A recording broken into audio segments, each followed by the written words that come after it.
Бетонирана е централната купола на новата православна црква во Валандово. Градежните активности се во тек и наскоро ќе започнат зидарските работи.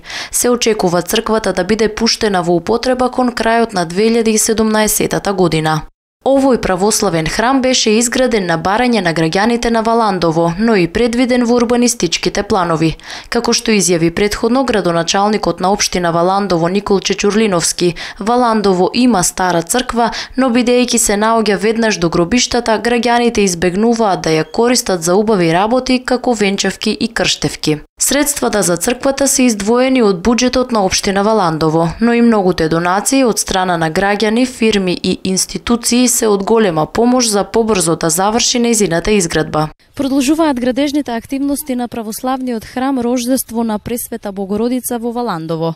Валандовчани наскоро ќе добијат нова црква во центарот на градот. На почетокот од оваа година започна затворањето на црквата со странични ѕидови и нејзино уредување.